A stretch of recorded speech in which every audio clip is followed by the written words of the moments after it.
The historic bells of Albany City Hall.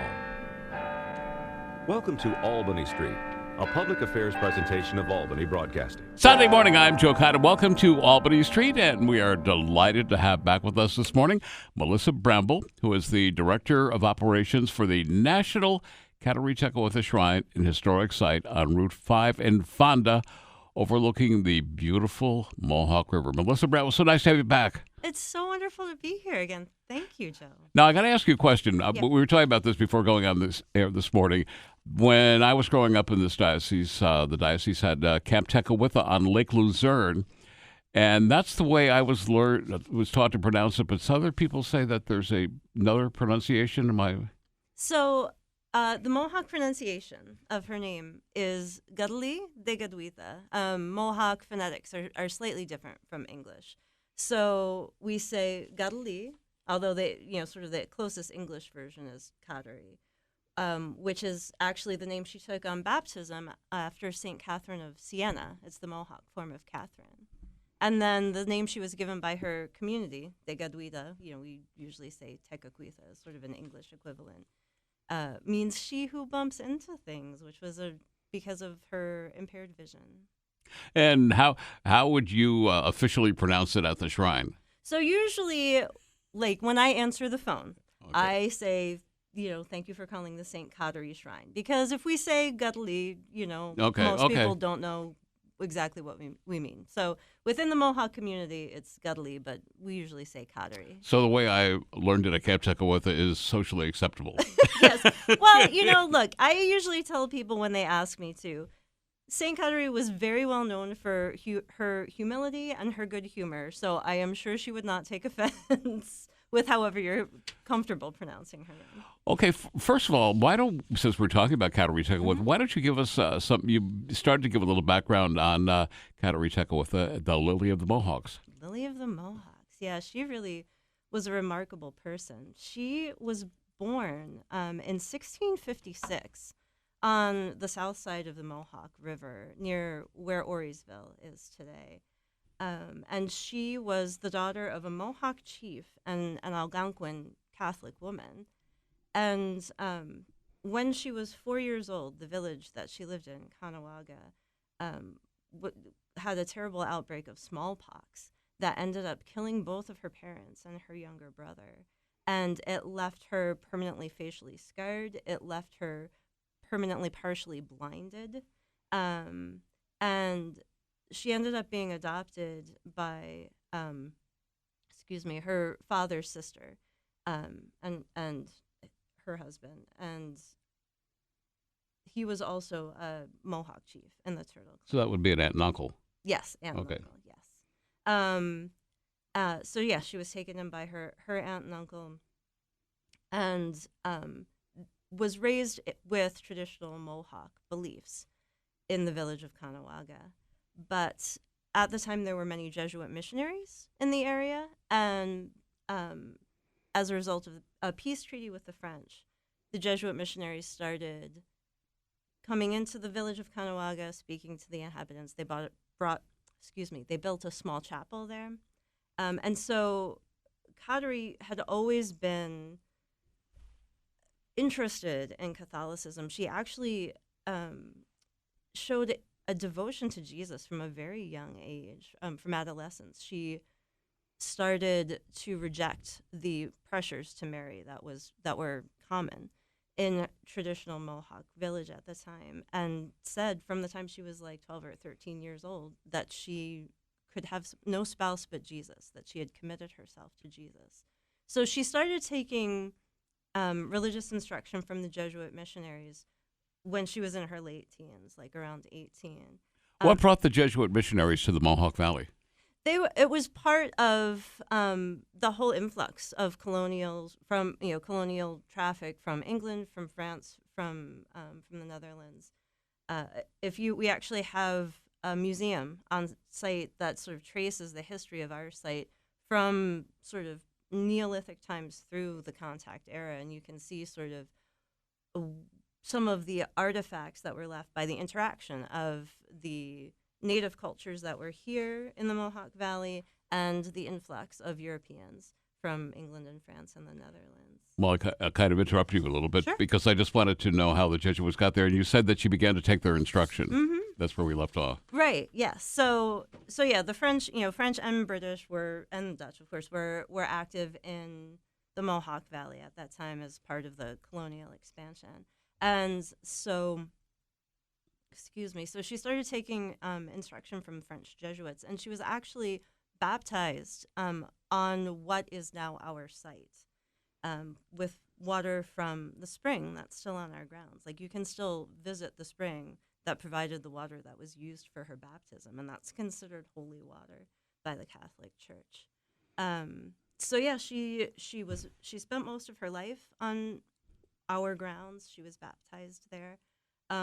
Not long after she was baptized, less than a year after she was baptized, she ended up actually leaving to join a community of Native Catholics in Canada, and she spent Outside of Montreal, right? yeah, outside of Yep, St. Francis Xavier Mission, and she spent the last few years of her life there.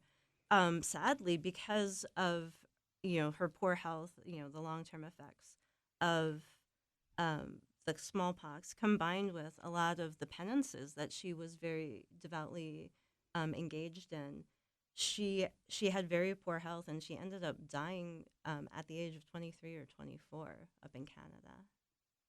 Program is Albany Street. It's a Sunday morning. I'm Joe Condon. We're delighted to have back with us Melissa Bramble, who is the Director of Operations for the National Kateri Tekakwitha Shrine, an historic site located on Route 5 in Fonda, overlooking the beautiful Mohawk River. So her life ended in Montreal, or outside of Montreal. And then what happened at that point? So what's interesting is that immediately after her death, healing miracles began being attributed to her. I mean, she was known for her healing skill within her community, both in New York State and in Canada.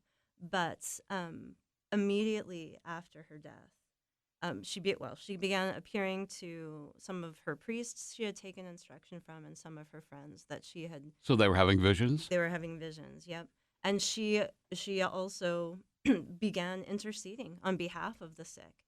And it was known that if you took dirt from her gravesite, that it was used for healings from immediately after her death for years and years afterwards. And it was actually a healing miracle in 2006 that was attributed to her intervention. That was the final miracle that was used as evidence for her canonization. What happened in 2006? Is that the story with the little boy? Yeah. Okay, give some background on that. So it's really, it's such a moving story. So in Washington State, there was a little boy named Jake Finkbonner who was half Lummi Indian. And when he was 6 years old, he fell and he cut his lip. And as a result of that, he contracted a flesh-eating bacteria that attacked his face and started to threaten his life. He was It was very aggressive. He was hospitalized immediately. The doctors were operating daily to remove diseased flesh to try to save his life. And this went on for a couple weeks, and they were making no progress. And because of the facial disfigurement factor, and because he was half native, the family's parish priest recommended that they start, praying to then Blessed Kateri for intervention, and which they did. And after 2 weeks, Jake's aunt brought Sister Kateri Mitchell, who is a native Catholic nun who for many years was the executive director of the Tekakwitha Conference, which is a national organization for Native Catholics. Her aunt brought Sister Kateri Mitchell to pray by Jake's bedside, and Sister Kateri Mitchell brought a relic of then Blessed Kateri and laid it on Jake and prayed over him. They didn't expect him to last the night. He did last the night, and when the doctors took him in for surgery the next morning to remove more diseased flesh, and after 45 minutes, called his parents in and told them that it was gone. The bacteria was gone. That was in less than 24 hours, That right? was in less than 24. And there was, it was investigated by the Vatican, and they interviewed the doctors, and they could find no medical reason for a bacteria that had been so aggressive to the point that it threatened his life, literally disappearing overnight. They could find no medical. And what year was this? 2006. Is obviously he's a man now. Is Yeah. he still alive? He is. He's actually. I had read a newspaper article about him a year or so ago, and at the time he was a college student studying to be a doctor, and he was involved in his campus's Newman Center. So still a practicing Catholic, still amazed by his own story, and bolstered in his faith by his experience. And that was the final event that caused sainthood? Correct. Yeah. After that healing, that miraculous healing occurred, her Blessed Kateri's cause for canonization was advanced to the Vatican, and they investigated, and in December of 2011, they interviewed the doctors, and as I said, came to the conclusion that there was no medical reason for what happened to him, and that it was a healing miracle that was attributed to Kateri's intercession. Got to take a break. Program is Albany Street. It's a Sunday morning. I'm Joe Condon. We are delighted to have with us Melissa Bramble, the Director of Operations for the National Kateri Tekakwitha Shrine and Historic Site, Route 5 at Fonda. By the way, if you are near the shrine at 10:30 this morning, there is going to be a healing mass with relics of St. Kateri Tekakwitha and St. Francis, and resources will be available all weekend for those whose lives have been touched by suicide at this morning's event. We'll be back in a moment. The historic bells of Albany City Hall return us to Albany Street, a public affairs presentation of Albany Broadcasting. Welcome back. Sunday morning. I'm Joe Condon. We are delighted to have with us Melissa Bramble, who is the Director of Operations for the National Kateri Tekakwitha Shrine and Historic Site on Route 5 in Fonda, overlooking the beautiful Mohawk River. And we were talking about this off the air. You're into year number 3 or year number 4? Year number 4 of the job now? Yes. I mean, this is the third time you and I have done this, right? It is. It is. Well, it's nice to have you back. It's always a pleasure to be here. Now, for folks not familiar with the shrine, it's a great place. You know what I would hate to have to do at your shrine? It's a beautiful facility. I would hate to have to be the person that mows your lawn. I hope you got a power mower. Well, look, I tell you, our property manager is exceptionally hardworking and an exceptionally great person. Russ, if anybody ever comes out to the shrine and sees Russ out on the mower, say hi. He'll be happy to. Well, the grounds are absolutely beautiful. Yeah. Now, tell folks about the shrine. So we are actually a Franciscan ministry. We are a shrine that is operated by Our Lady of the Angels Province, which is a group of Franciscan friars that is headquartered outside of Baltimore. And for those who aren't familiar with Franciscans, they take St. Francis of Assisi as their primary example. And so Franciscans are very interested in caring for the poor, and they're very interested in caring for the environment. So, of course, with St. Kateri being a patron of ecology and the environment, it's very natural that that we should be a Franciscan ministry. So we have 150 acres just outside of the village of Fonda, New York. Quick drive from exit 28 on the New York State Thruway. We're about 10 minutes off exit 28. It's a nice drive. It is. It's a beautiful drive up the Mohawk River. So we have Mass every weekend. At this point, we are holding Mass outdoors in our St. Maximilian Colby Pavilion. And Mass times are at 4:30 on Saturday and 10:30 on Sunday. The grounds are open daily from sunrise to sunset. We have hiking trails. We have a Native American museum. We have a gift shop that's open daily. And we have a candle chapel that is open 24/7, where people are all backgrounds are welcome to come pray anytime. Now, one thing you mentioned briefly in the first segment of the program, you have the Holy Spring there, which was used to baptize St. Kateri Tekakwitha. I want to talk about the Holy Spring a little more. Absolutely. So it's really interesting. We are unusual in that we are not only a national Catholic shrine, but we are on the National Register of Historic Places. We're a national historic site. And that is because on our grounds is the excavated site of the village where St. Kateri spent most of her life. And the excavation was begun by Father Thomas Grassman, the Franciscan friar who founded the shrine in 1938. But it remains the only fully excavated Iroquois village in the world to this day. Yeah, I saw that. Yeah. And so the spring that is nearby, it's maybe a quarter-mile walk from the village. It was the source of water for the village, but it was also the source of water for the chapel where she was baptized. So the spring remains open to the public.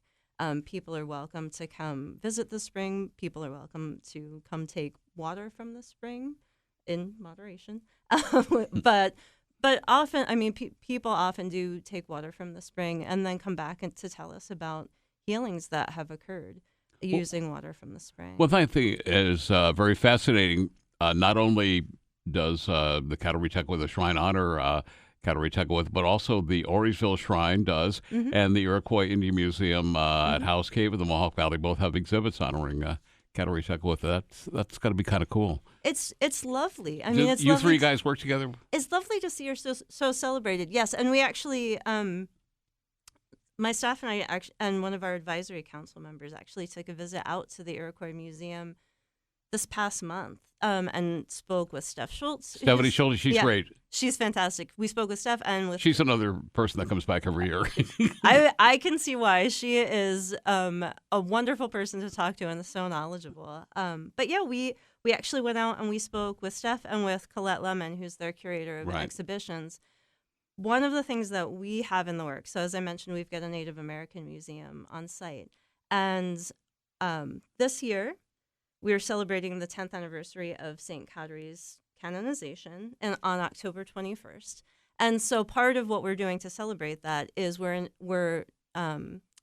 developing and installing an exhibit on her life from a historical perspective in the museum. So we went out to talk with Steph and Colette out at the Iroquois Museum, and they let us borrow on their expertise a little bit and gave us some tips for putting that exhibit together. So we're very grateful to them. And tell us, you're in the planning stages right now, what you hope to have happen in October.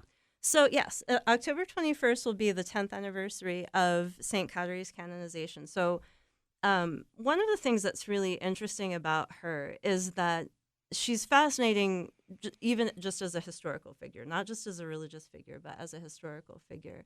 One of the things that's, I've come to sort of appreciate about her is really the example of how she lived her life. She was someone who was very steadfast in her faith, but was very accepting of all people. She approached life with humility. She approached life with good humor. And, you know, everything that happened with her, you and I were talking about this before a little bit. You know, I really feel like she's a great example for our times because, you know, we feel like what we're going through with COVID and political upheaval and all of these things is like, you know, just craziness that no one's ever had to deal with before. But she dealt with all of that stuff. You know, we talked about she lost her parents and brother and was permanently handicapped as a result of smallpox, which she contracted when she was 4.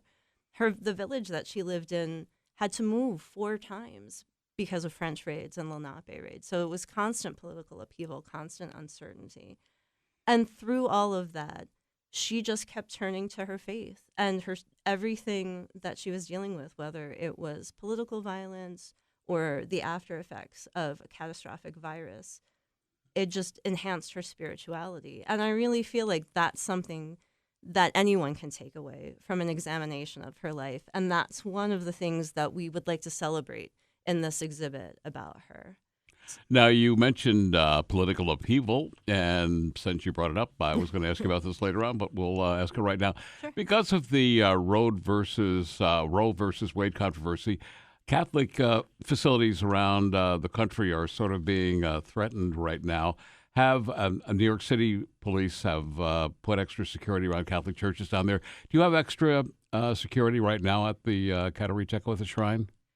We don't have any extra security at this point, and I would say that I think it's because anyone who is familiar with our site and is familiar with our staff and the members of our community and the Franciscan tradition understands that we are very committed to accepting everyone. We are committed to meeting people where they're at and helping people in whatever way they need to be helped at any particular moment in time.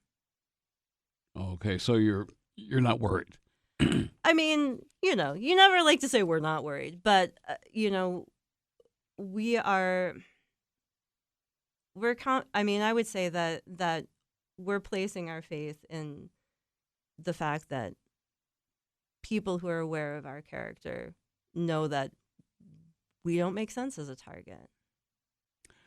One thing I want to do before we go off there this morning, we only have a few minutes left, promote, we talked about what's happening today. On June 21st, you're having an interfaith prayer service for healing creation. Want to talk about that a little bit? I would love to. Thank you. So this is actually, as we had sort of been talking about earlier, we are very, we're unique in that we're a national Catholic shrine. We're a national historic site.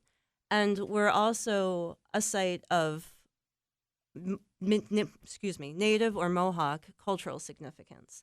And one of the things that we consistently try to do is educate about St. Kateri's culture as well as her faith, because those two things really fed into each other.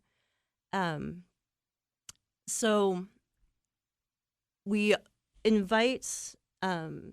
regularly invite Native Catholic groups to participate in masses on significant dates such as St. Kateri's Feast Day or Indigenous Peoples Weekend, where they sing hymns that have been translated into Mohawk or into Algonquin.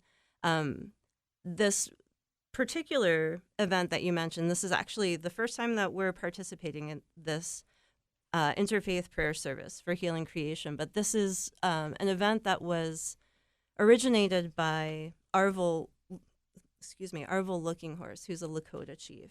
And it's really an interfaith call for everyone to go to their sacred sites on June 21st and pray for peace and pray for healing creation. So we've invited Tom Porter, who's a Mohawk elder in our local community, to come speak and participate in that. And we're going to make it an annual event from here on out. Okay, we got about a minute left, Melissa Bramble. For folks that are not familiar with the shrine and want to come to today's Mass, which is at 10:30, the Healing Mass, tell us the best way to get there. So, as I said, you take, really the easiest way is to take New York State Thruway to exit 28. We're just outside of the village of Fonda. If you head west outside of Fonda, we're on the right, and you can't miss our signs. Do you draw more people from the Capital Region or from the Utica area, or about the same? So it's lovely, actually. We have a lot of local people who attend parish churches who, when we have our seasonal masses, sort of divide their time between our site and their parish churches. But every weekend we have visitors really from all over the country or all over the world who come to experience peace and healing on our grounds. Well, I hope folks stop by today to see Melissa Bramble, the Director of Operations for the National Kateri Tekakwitha Shrine and Historic Site, located on Route 5 in Fonda. Melissa Bramble, thanks so much for joining us this morning. It's always great to have you as a guest. We really appreciate the opportunity, Joe, as always, and you always make it a pleasure. Thank you so much. I'm Joe Condon. Have yourself a wonderful day.